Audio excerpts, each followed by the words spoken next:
Express angular measurement of angle of a regular decagon in radiance. तो कैसे निकालोगे? तुम जानते हो कि एक रिजल्ट था कि कोई भी पॉलीगॉन में अगर एक्सटीरियर एंगल का सम मैं बोलूं, मुझे हालांकि इंटीरियर एंगल चाहिए, और मैं जानता हूं कि जो कंप्लीट रोटेशन है वो 180 डिग्री था, और 180 डिग्री को मैं पाई मान सकता हूं क्योंकि वो पाई रेडियन था। ठीक है, पाई रेडियन, ये पाई रेडियन है टोटल, ये पाई रेडियन है। तो मैं जानता हूं कि sum of all exterior angles in any polygon is always 360 degree. तो रेडियन में अगर मैं चेंज करूं तो sum of all exterior angles in a decagon, decagon का मतलब 10 साइड्स होता है, इज 2 पाई। तो इसका मतलब ऐसा जो अल्फा है, रेगुलर है तो सब तो सेम होगा, ऐसा अल्फा कितने बार आएगा? इसके 10 वर्टाइसेस है तो 10 बार आएगा, तो इसका मतलब 10 अल्फा का वैल्यू 2 पाई। तो मतलब अल्फा का वैल्यू जो हो जाएगा वो पाई बाय 5 हो जाएगा। तुम बोलोगे सर आपको थीटा चाहिए था, वो तो मैं भी जानता हूं, मगर ये पूरा लेंथ पाई था जिसमें से तुम्हें अल्फा मालूम है, ये पूरा एंगल पाई था, 180 डिग्री मतलब पाई रेडियन होता है, तो ये pi minus pi by 5 is nothing but 4 pi by 5 radian. तो लिखना है तो लिख लो।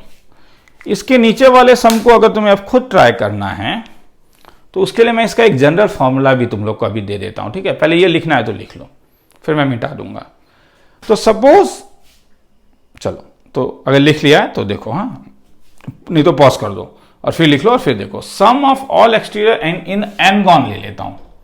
तो एन गॉन अगर रेगुलर है तब मैं कह रहा हूं, हाँ, तो ये 2 पाई हो जाएगा। तो एन गॉन में तब तुम्हारे पास ऐसे कितने होंगे? ऐसे एन साइड्स होंगे, मतलब तुम्हारे पास एन वर्टाइसेस हैं, तो N alpha is equal to 2 pi. तो अल्फा का वैल्यू कितना हो गया? 2 पाई बाय एन। तो थीटा कितना हो जाएगा? मतलब each interior angle in regular N gon. ठीक है, तो थीटा जो होगा टोटल तो पाई था, पाई में से तुमने अल्फा निकाल लिया, तो पाई माइनस अल्फा मतलब pi minus 2 pi by N. तो जब एलसीएम लोगे तो n minus 2 pi divided by n। ठीक है, और sum of all interior angle तब कितना होगा?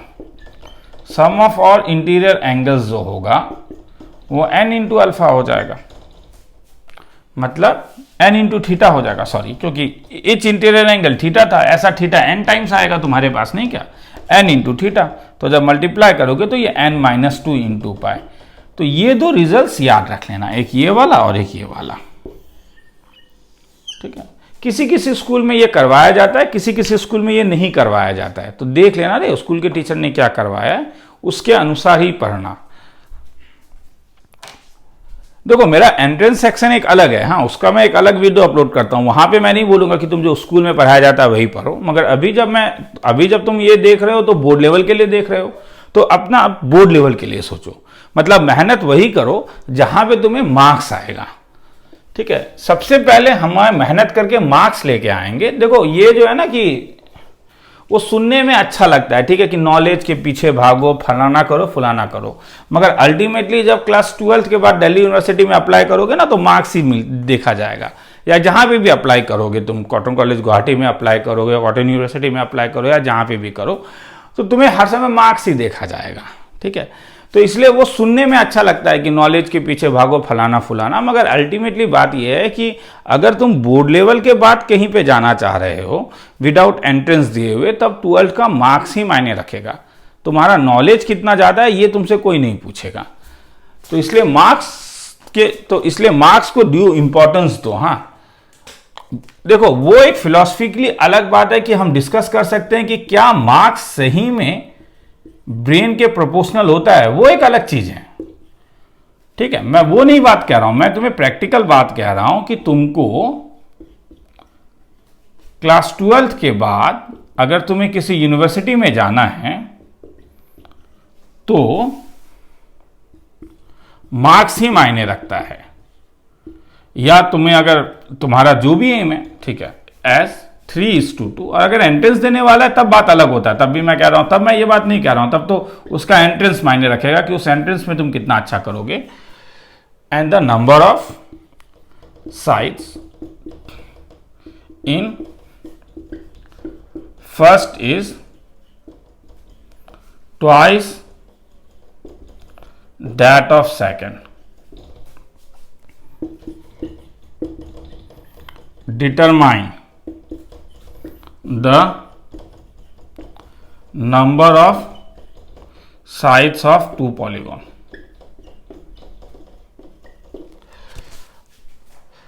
शुरू करें. The angle in one regular polygon is to that in the another as 3:2 and the number of sides in the first. तो दो पॉलीगॉन है, एक है पॉलीगॉन 1. मैं पेन जरा चेंज कर लेता हूं, ठीक है, बहुत लाइट लिख रहा है, जस्ट 2 मिनट के लिए रुको.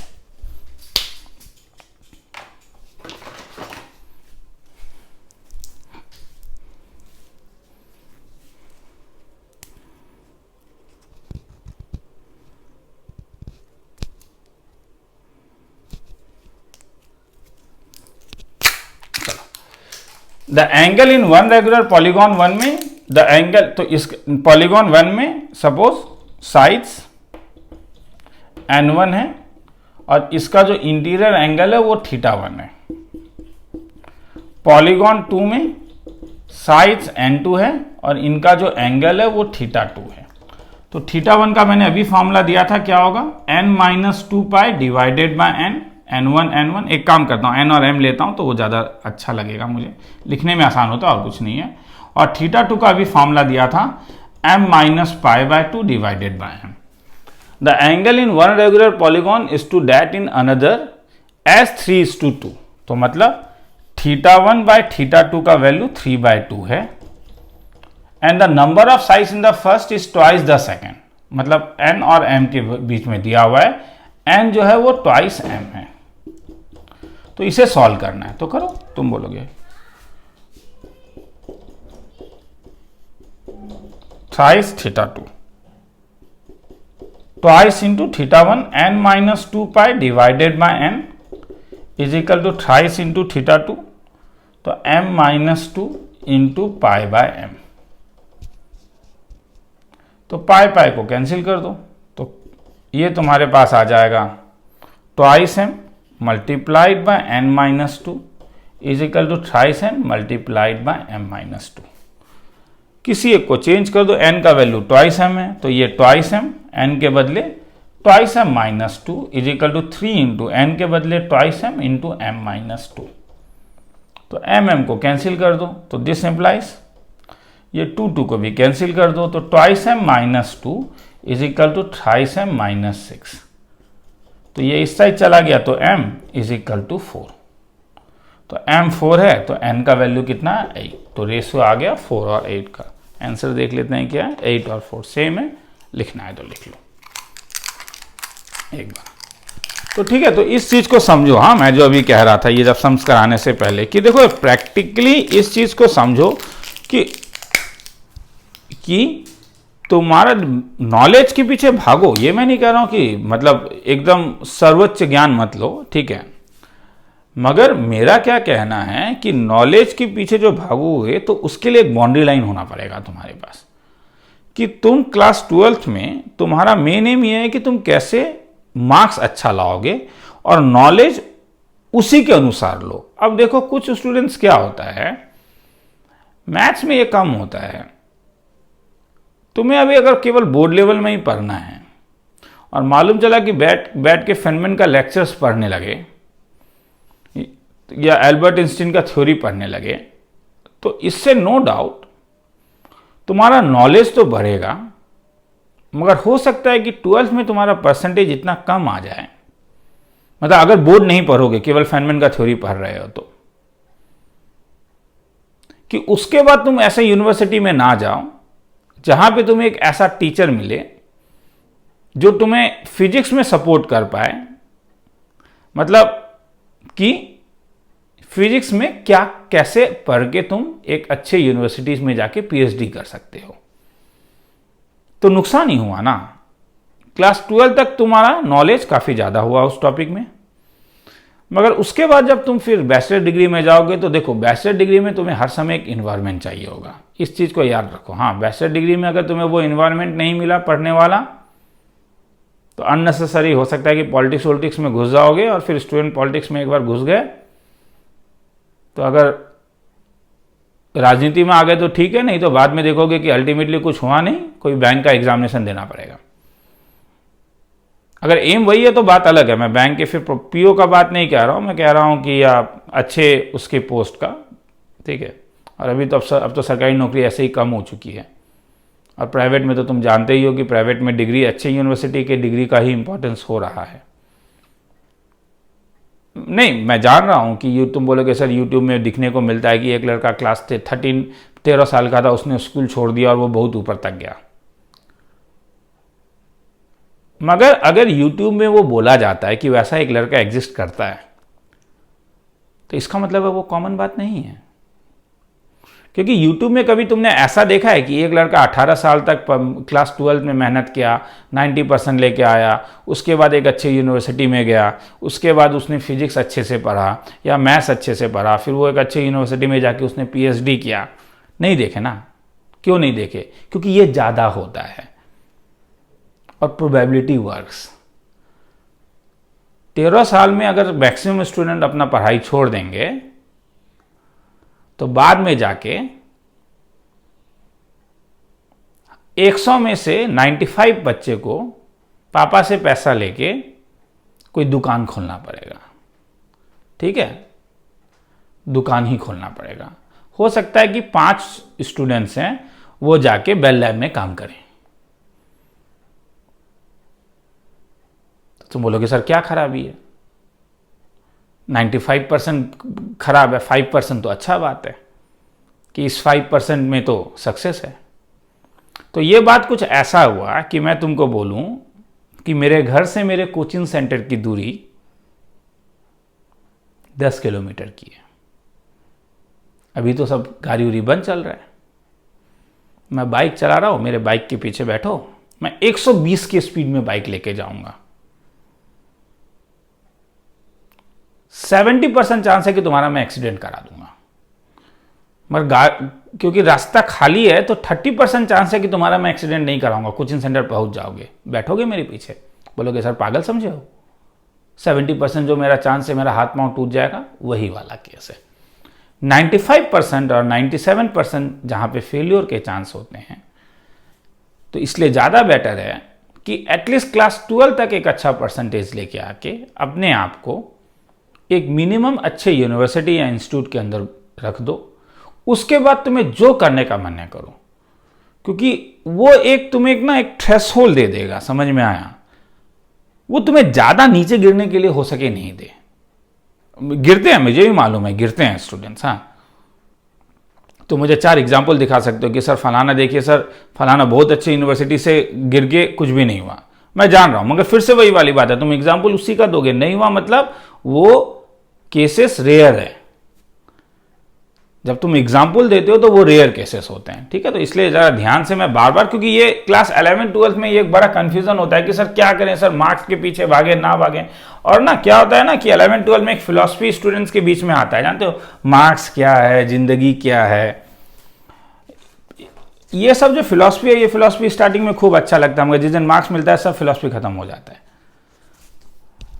तो चलो आगे चलो। तो एज ए टीचर मैं कह रहा हूं, ठीक है, कि मैंने जो देखा है अ सर्कुलर, थोड़ा सा टाइम मैंने लिया तुम लोगों का, तो चीजों को समझो इस चीज को। A wire of radius 7 centimetre is cut and bent again into an arc of a circle of radius 12 centimeter. The angle subtended by the arc at the center is. देखो, मैं ये नहीं कह रहा हूं कि तुम एक्स्ट्रा मत करो रे, गलत चीज मत सोचना। हाँ, मेरा ये कहना है कि अगर एक्स्ट्रा करना है तो एक्स्ट्रा टाइम दो। मतलब दिन में तुम 4 घंटा बोर्ड लेवल के सम्स के लिए दे दो, बोर्ड लेवल के प्रॉब्लम्स के लिए दे दो, फिजिक्स केमिस्ट्री मैथ्स मिला के 24 घंटा हो गया। 24 घंटा में 4 घंटा तुम बोर्ड लेवल के लिए दे दो, 8 घंटा सो जाओ। हर दिन 4 घंटा बोर्ड लेवल के लिए दो, 4 से 5 घंटा।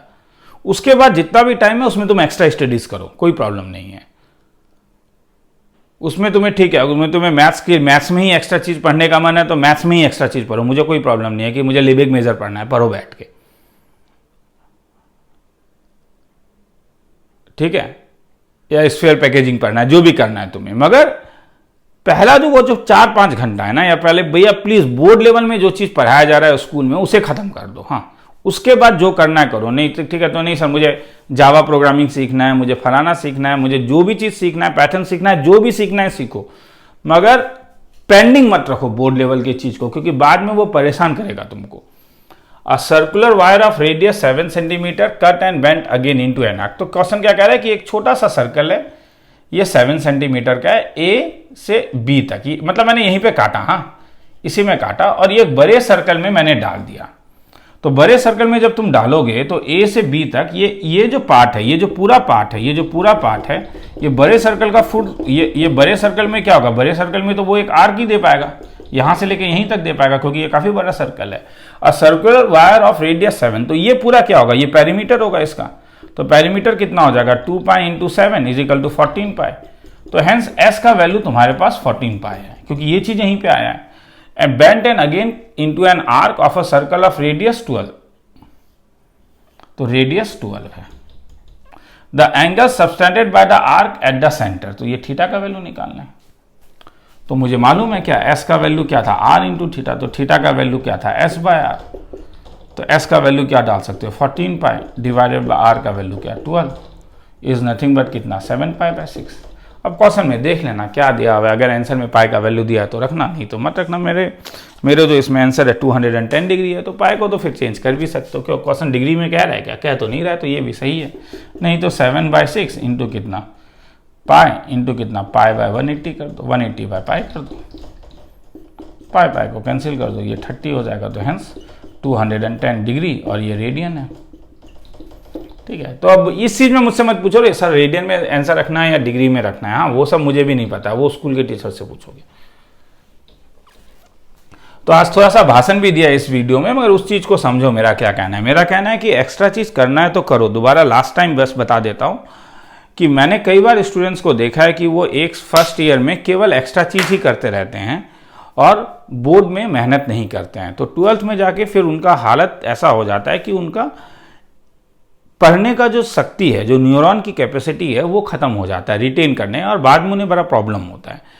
तो इसलिए मेरा ये कहना है कि एक मिनिमम टाइम रखो कि दिन में 4 घंटा या 5 घंटा, जो भी तुम्हें लगता है, या 2 घंटा, जो भी तुम्हें लगता है कि तुम्हें कितना जरूरत है वो तुम्हें पता होगा, उतना तुम बोर्ड लेवल में दोगे। उसे छोड़ के बाकी जितना भी टाइम है वो तुम ठीक है अपने को करिकुलर एक्टिविटीज़ में दे सकते हो। तुम्हें जो भी सीखने का मन है, लेट इट बी, वो गिटार से शुरू हो सकता है, जाके पैटर्न में रुक सकता है, जाके फिजिक्स की किसी एक्सपेरिमेंटल फिजिक्स में रुक सकता है, या मैथ्स की किसी टॉपिक में जाके रुक सकता है। मगर अपने प्रायोरिटी को सही रखो कि अभी तक याद रखो पढ़ाई तुम्हारा खत्म नहीं हुआ है, केवल तुमने अभी तक 10th पास किया है, और 10th का जो डिग्री है ना उससे कुछ भी कहीं भी नहीं होने वाला है अभी तक। मतलब डिग्री में, मतलब डिग्री तुम्हें एक अच्छा डिग्री लेना होगा। मतलब डिग्री में अभी तुम डिग्री मत बोलो, अभी तक तुमने केवल सेकेंड ही लिया है। क्लास 12 मिनट है, बैचलर डिग्री जाके देगा, हाँ वो डिग्री का एक इंपॉर्टेंस है, ठीक है। तो अभी वो सेकंड को लेके मत ज़्यादा उछलो कि हाँ सेकंड ही है, सेकंड है, तो वो सेकंड ही है। हाँ तो पहले 12th में मिनट्स को थोड़ा बड़ा करो और फिर जाके डिग्री को थोड़ा बड़ा कर देना। तो चलो आगे, फिर आज का क्लास यहीं तक है, फिर नेक्स्ट क्लास में देखते हैं।